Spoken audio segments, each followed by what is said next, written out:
رب صل على النبي وآله ما فاض نبع بالجداول أو جرى. يا رب صل على النبي محمد ما شج جرح في سبيلك وانبرى. صلوا على المختار أحمد إنه أزكى الأنام وخير من وطئ الثرى. يا رب صل على النبي محمد ما شج جرح في سبيلك وانبرى. صلوا على المختار أحمد إنه. أعوذ بالله من الشيطان الرجيم. بسم الله الرحمن الرحيم. إخواني وأخواتي في الله، السلام عليكم ورحمة الله وبركاته.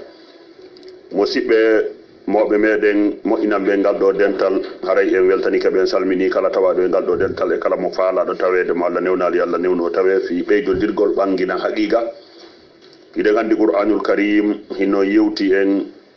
ko wiyete kon bimana alhiwar, yani ko honno yewtirte gonga ɗaɓɓite. sen daari ayeji ɗiɗi qur'anul karim hino ka suratu sabay aya nogay e nayi e aya nogay e joyi ko nelaɗo yewtidi e yimɓe heferaɓe ɓen. daren ɗon nedi qur'an anden no yewtidiren e jama on, e si tawi kadi goɗɗo yewti en ko tawi wona noon wona yo ɗum mettu en, saabu haray ko noon o foti. allah no daali bada aoudu billahi min alcheytani irrajim wa inna aw iyakum la ala hudan aw fi dalalin mubin. yewtere nde nelaɗo yewti allah fillani en e suratu sabay, nelaɗo maaki menen ma onon hino e peewal ma no e majjere, yani woɓɓe men no e peewal woɓɓe men no e majjere. nelaɗo makali direct onon ko fenande jogiɗon menen ko goonga e hoorele pelletti. nelaɗo sikkitaki siko goonga ɓe jogii, nelaɗo sikkitaki si heferaɓe ɓen ko fenande jogii, kono ko goɗɗum e needi qur'ana ɓe waɗi. goɗɗo daroto wiya kaari en fenay ko menen mari gonga direct, oɗo anda yaadu qur'ana ndu. nelaɗo ɓeydi ɗon wi'ugol ko qur'ana filli kon la tusaluna amma ajramna wala nusalu amma ta'malun. dareɗo nedi qur'an nelaɗo maaki on landitatake komin bonni. nelaɗo ƴetti bonnere nden fewtini e maɓɓe. la tusaluna amma ajramna, on landitatake komin bonni. wala nusalu amma ta'maluna, men landirtaki ko golluɗon. ɓe ƴettali bonnere nde ɓe fewtine ɓeya e hoorele ko ɓen woni bomɓe ɓen. ɓe maaki men landitatake ko golluɗon, on landitatake ko men bonni. ɓayde pelletti nelaɗo bonnaali, pelletti ɓe nelaɗo yewteno ɗum ɓe moƴƴinaali. kono ko goɗɗum e gandal needi ndi allah ne'i nelaɗo allah ndi hanude ne'itorde hakkude meɗen. sa nani goɗɗo no sonka fenna yenna andu zalika mablahu min al ilmi, gandal maɓɓe ngal ko ɗon ngal haaɗi. haray ɗon an anduɗo ɗiɗo laawi ɗi qur'ana rewi ɗi tindini nelaɗo allah tindini nelaɗo ka o rewa ha o yewtida e yimɓe ɓe haqqille mum ɗen tenkaki. si tawi an kadi a yewtiday e ɓeɗo ko ma jogoɗa on uslubu ɗon, jogoɗa on faamu ɗon, jogoɗa ndin needi ɗon. fii si ɓe yenni koyo wawe ma wasi tawi hiɗa tindinde paykun ko moƴƴani kun hikun dartade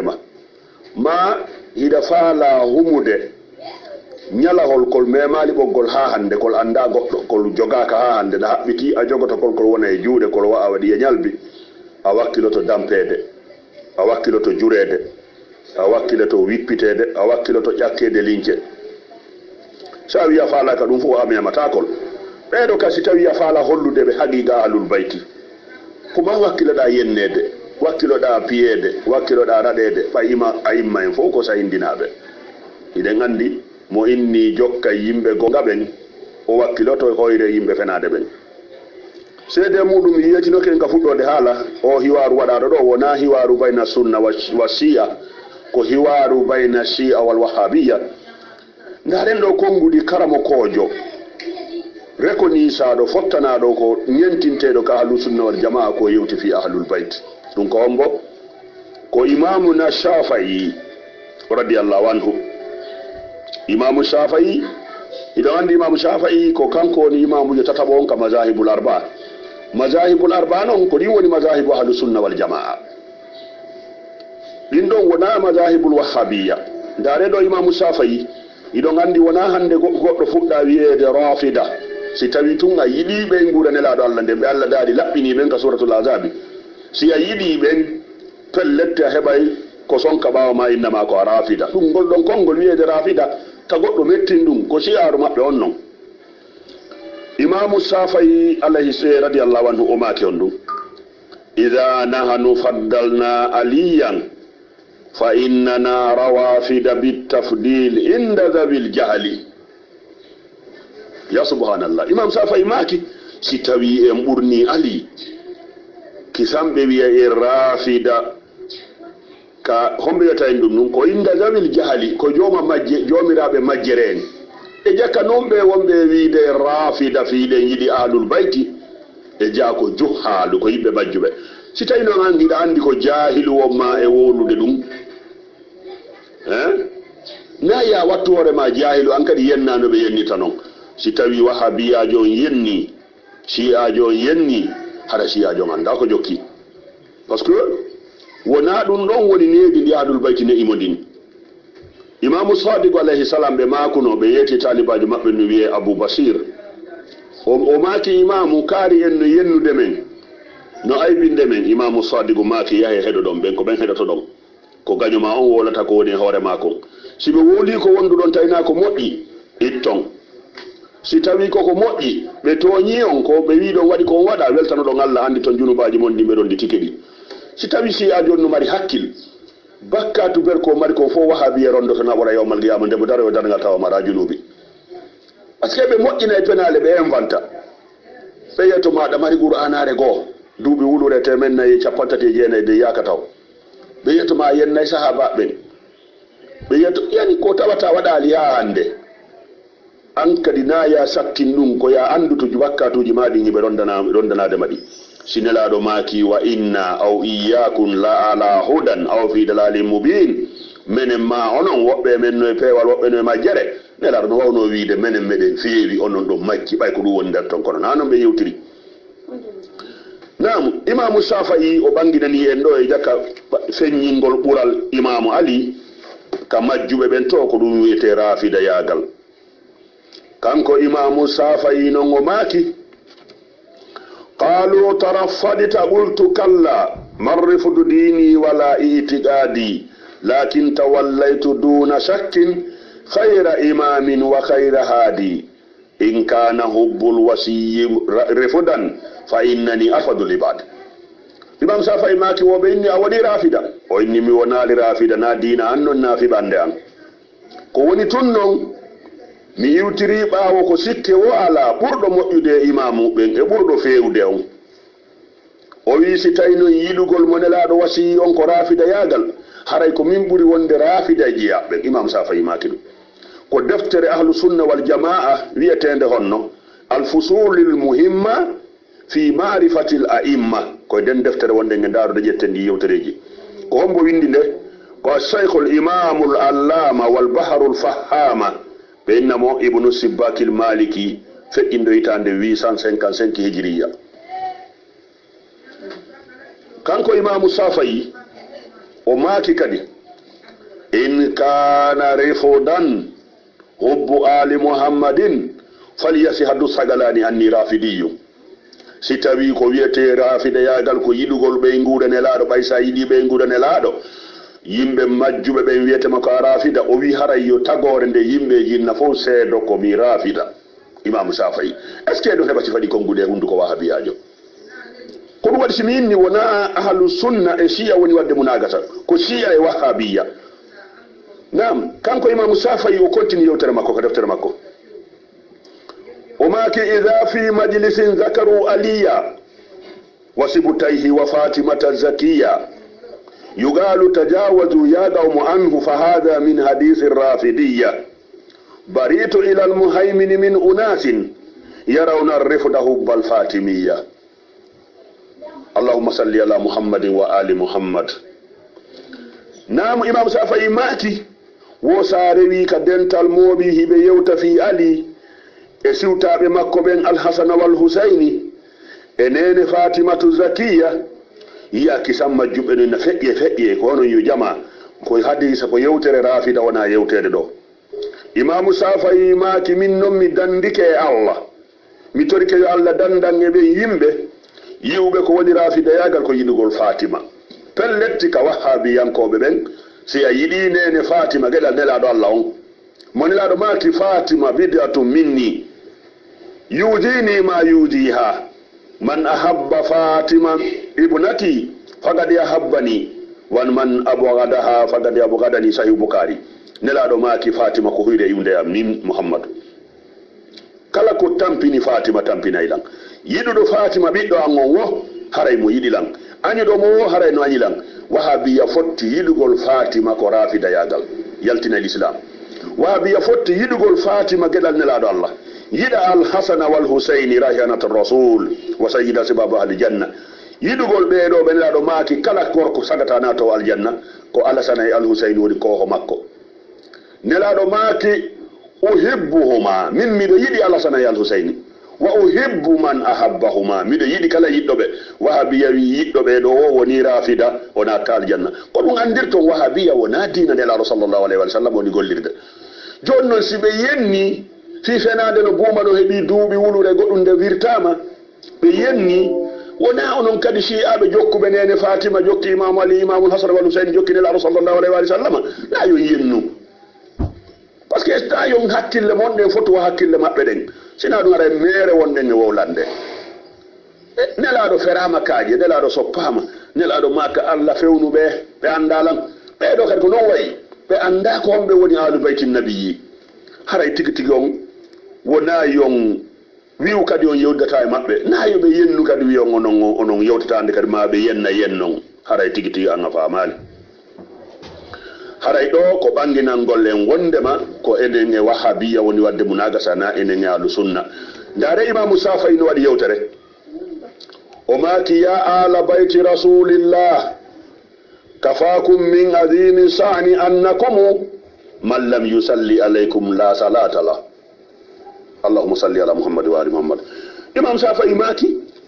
hey kono yo yimɓe suudu nelaɗo yona ni on mantore wondema kala juuluɗo juulale mon julde mum jaɓatake ɗa heɓa kangol haala wole hunduko wahabiyajo aduna awa ko fi honɗum waɗirɗen alhiwaru bayna sunnatu wa shi'a ko ɓay wahabiya ɓornike on dolekke wiitike ahlu sunna kono sunna moɓe ɓornitani dolekke mum on ko sunnatu najidiya la sunnata nabawiya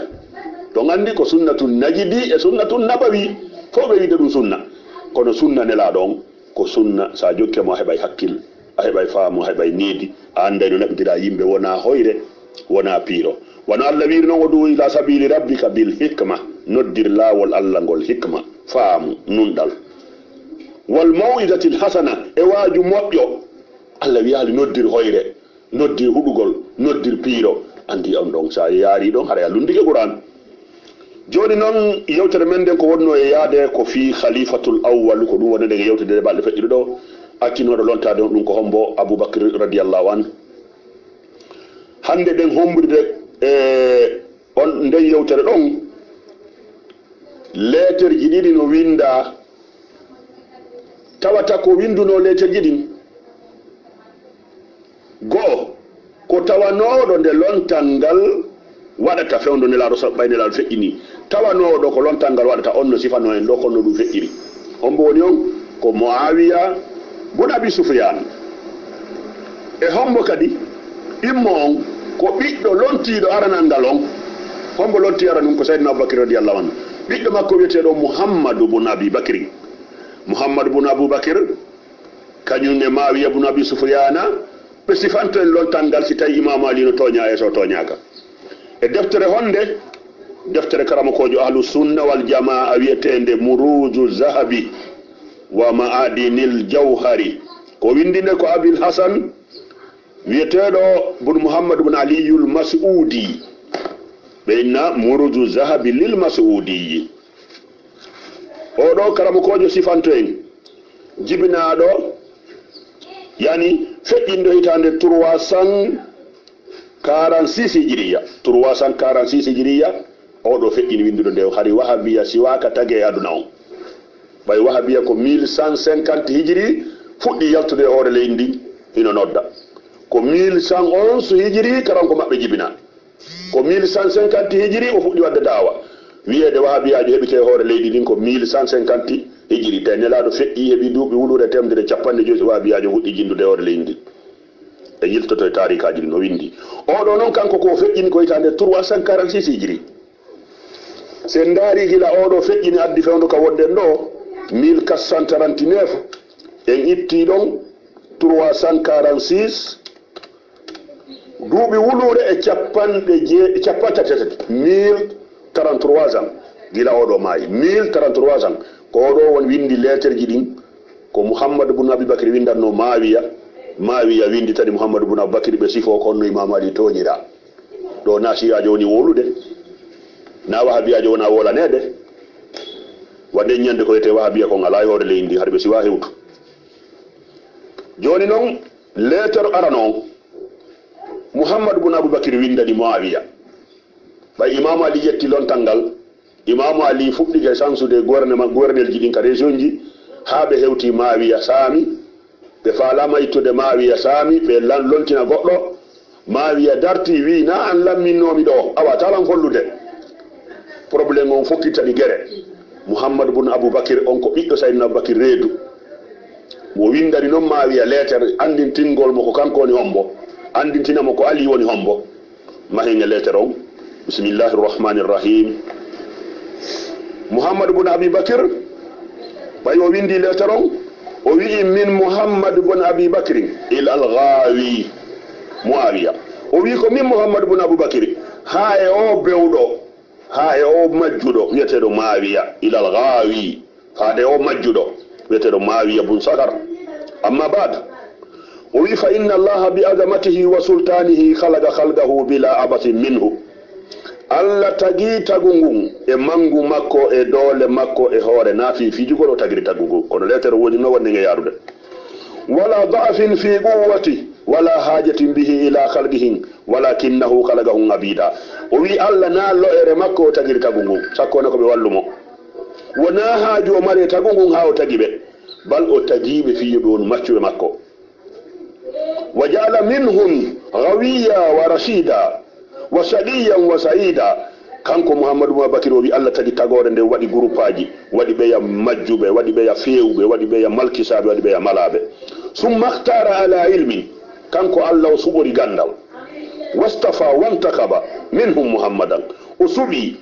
o waɗi sélection o suɓi o ɗaɓɓiti o yaltini Muhammadu sallallahu alayhi wa alihi fantakabahu o suɓi nelaɗo bi ilmihi o suɓori nelaɗo gandal makko wastafahu bi risalati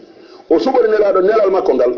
watamanahu ala wahyi wa ba'athahu rasulan wa mubassiran wa nadira o neli nelaɗo waɗimo nelaɗo waɗimo weltino waɗimo hulɓinowo wa wakila o waɗi nelaɗo halfinaɗo golle ɗe fa kana awwalu man ajaba wa anaba wa amana wa saddaga wa aslama wa sallama o wi ko wonmo noon attino jabade nelaɗo ɓay nelaɗo noddi o yankiɗi o gomɗini o gongini o silmi o jaɓi o wi kon bonno prévé akhuhu o miñam makko ibnu abi talibi ɗum ko sayyidina ali karramallahu wajha o wi saddagahu bil ghaibi imam ali gondini nelaɗo ka wirni tongal maktumi wa asarahu ala kulli hamimi imam ali ɓurni nelaɗo e weldi e makko ɓen fop ɓe imam ali weldunoɓe fof waɗ nelaɗo hoore wa wadahu bi nafsi o dandiri nelaɗo wonki makko kin o defandi nelaɗo wonki makko kin nam kulla hawlin wa sidda kala sattende e tampere imam ali présente o yeeso nelaɗo wa haraba harba o haɓiɓe nelaɗo haɓiɗi ɓen wa salama silma o yiɗi ɓe nelaɗo yiɗi ɓen falam yabraha mubtadilan li nafsi fi sa'ati llayli wan nahari imam ali serali hino ƴetti wonki mum ke kala ko mari hino defandude nelaɗo jemma ñaroma wal khawfi wal ju'i himo defandude ɓe ka heege e ka kulol wal khudu' hatta baraja sabigan la nazira law ha imam ali wonti premier o maraɗimmo e jaɓugol nelaɗo nam kanko imam ali hatta baraja sabigan la nazira lahu fi man ittabahu tawi nelaɗo imam ali maraɗimmo e jokkuɓe nelaɗo ɓen wala mukariba lahu fi fiili ala wawɗo ɓattade imam ali e golle ɗe o waɗi ɗen wagadira aytuka tusamihi wa anta wa huwa ko ammi yiiɗo ƴetti hoorema fonni e on muhammadu ibn abubakar landi ɗum mawiya ko ammi woni yigan yetti hoore ma fonne on hiɗa andi wa anta ɗa andi ko an woni an wa huwa ɗa andi kanko woni kanko ko kanko woni asdaqul nasi niya kanko ɓuri gongude yimɓe fof anniye wa afdalin nasi dhurriya kanko ɓuri marde ɓiɓɓe tedduɓe hoore leydi yimɓe ɓen fof wa khairu nasi zawjatan mo ɓuri yimɓe ɓe fof sonnajo par ce que beɗanelaɗo o jogui wa afdalu nasi ibn ammi mo ɓuri yimɓe ɓen fof jogade ɓiɗɗo bappa par ce que ko nelaɗo woni ɓiɗɗo bappa makko on akhuhu shari bi nafsi yawma motata wa ammihi sayyidu suhada yawma hudi koto makko yeeyi allah wonki mum kin e jihadi ɗum ko jafar ibn abi talibi kanko wiyete jafaru tayyar o yeeyi allah wonki mum kin premier fois o waraka jihadi o inde on ɗum bappa makko kanko saydna aliya ko kanko yanno sahidi ñande wuudi kon wiyete hamza yanno sahidi ñande wuudi wa abuhu baba kanko saydna aliya azabu an rasulillah kanko defandi nelaɗo abou talibi sallallahu alayhi wa alihi wa an hawzati ko abou talibi defandi lekkol nelaɗon wa anta llainu ɗa andino an ko a huɗaɗo ibnul lainu ɓi huɗaɗo lam tazal anta anga serali wa abuka anne ɓe ma tabuki yani li rasulillahi lgawaila ɗon ɗaɓɓana nelaɗo nambaraji wa tajihadani fi itifai nurillah ono ɗiɗo ɗon hittini fiɗanningol daygo allah ngun taji amani ala dhalika aljumua hiɗo mooɓa denteji fi kaɗo dina nelaɗo wa tabdalani fihi lmala fiɗon saka jawle e fi ɗum fiɗanningol ndi guɗon daygu nelaɗo sallllahu alayhi wa alihi wa sallama wa tuallibani alayhi lqabaila wa ala dhalika mata abuka eɗo moɓidira koneeli konton nelaɗo e ɗum ɓemma ko e hoore ɗum maayi wa alayhi kallaftahu ko ɗum lontiɗamo e hoore mum wa sahidu alayka man toɗiɗi wa yaljaw ilayka ko woni seede ɗum ko mo mbaɗodirɗa hikkiɗo e ma on ko seede wondema ko ɗi jogorɗa nelaɗon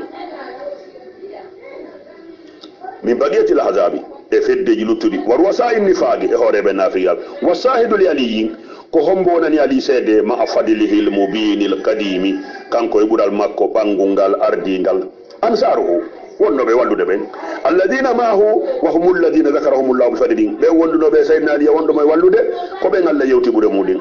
wasina alayhim ko ɓen allah wacci min almuhajirina wal ansare wa hum maahu ɓeɗon wonde makko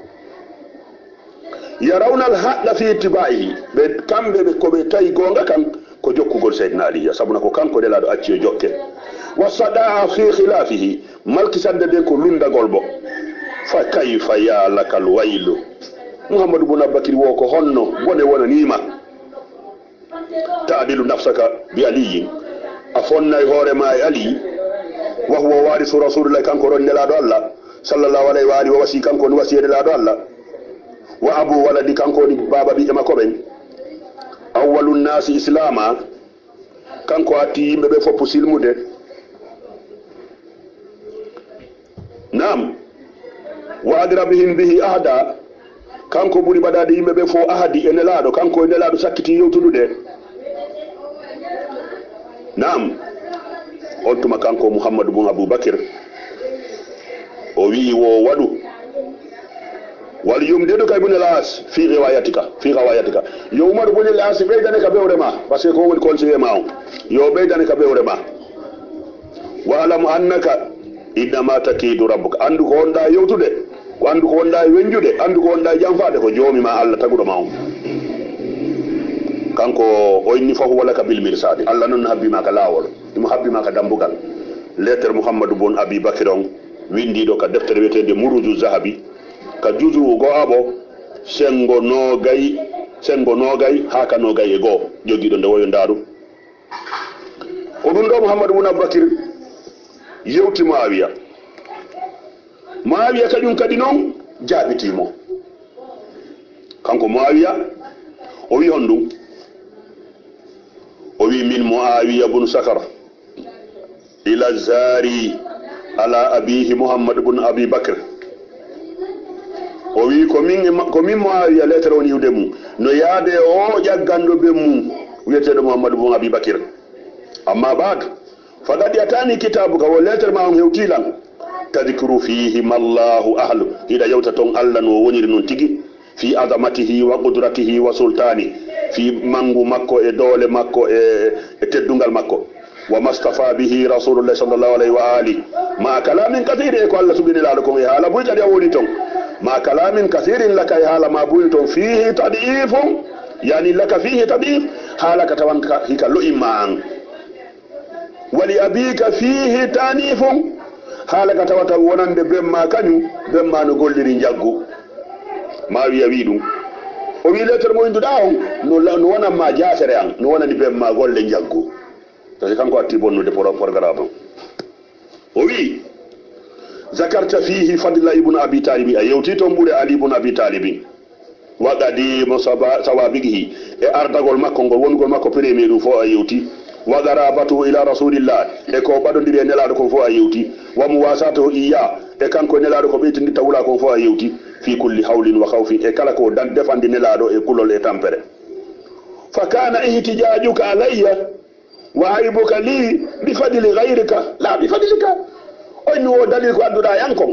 e ko dalinoda yankon ko bural goddo go na bural ma an ko bural ari wolda fi mo wala fi bural ma an o wi fa ahmadu rabba minnum yetti allah sarafa hadha al fadla anka ittudo ngal do bural ma wi dum ngal bural da sifida ko na wore ma wolda ko bural goddo go wajalahu li ghayrika allah wala ngal goddo go o wi fagadi kana abuka fagadi kunna wa abuka min latino menen be ma nam fagadi kunna wa abuka min latino menen be ma naarifu meden anduno fadila ibn abi talib meden anduno bural ali ngal menen wo be ma o meden anduno bural ali ibn abi talib ngal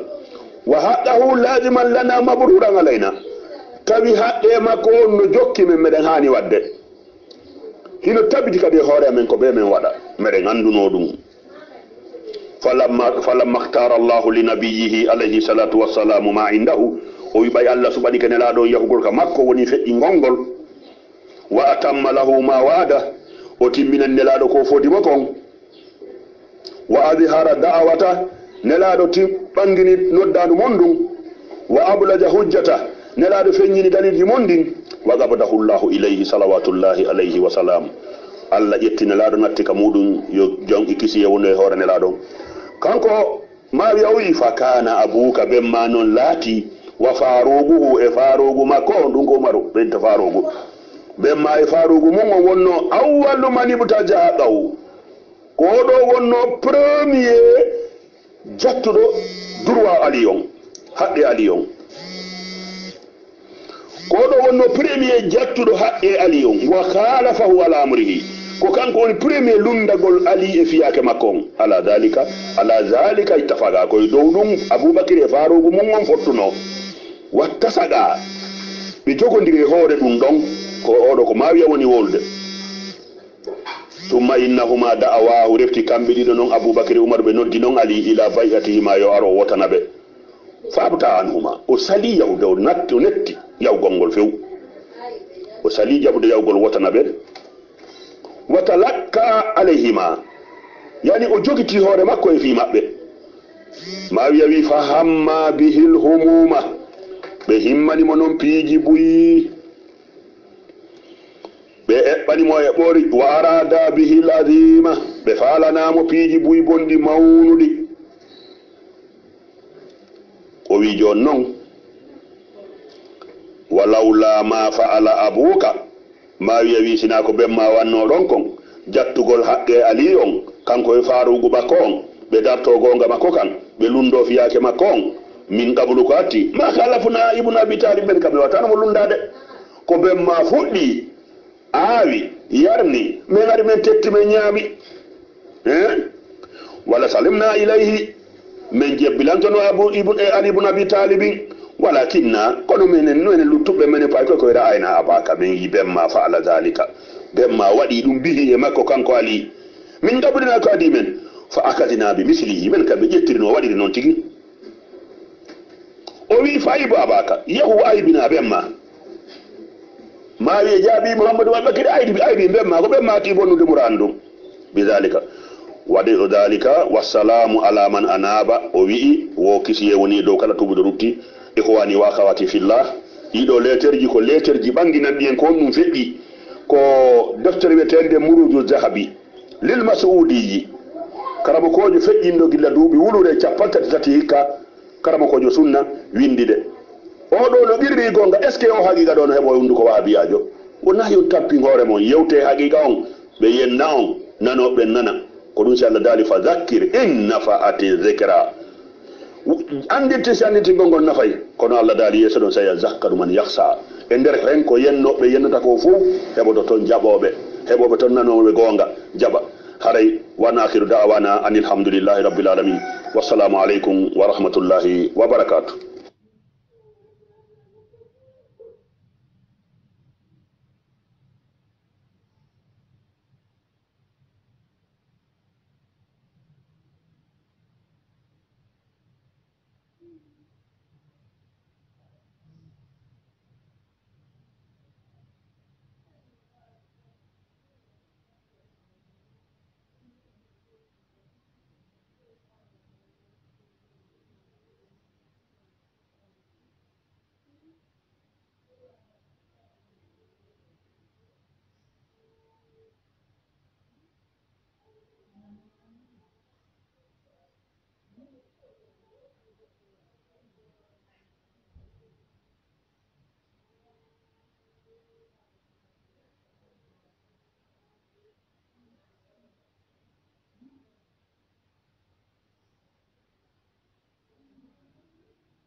يا رب صل على النبي وآله ما فاض نبع بالجداول أو جرى. يا رب صل على النبي محمد ما شج جرح في سبيلك وانبرى. صلوا على المختار أحمد إنه أزكى الأنام وخير من وطئ الثرى. يا رب صل على النبي محمد ما شج جرح في سبيلك وانبرى. صلوا على المختار أحمد إنه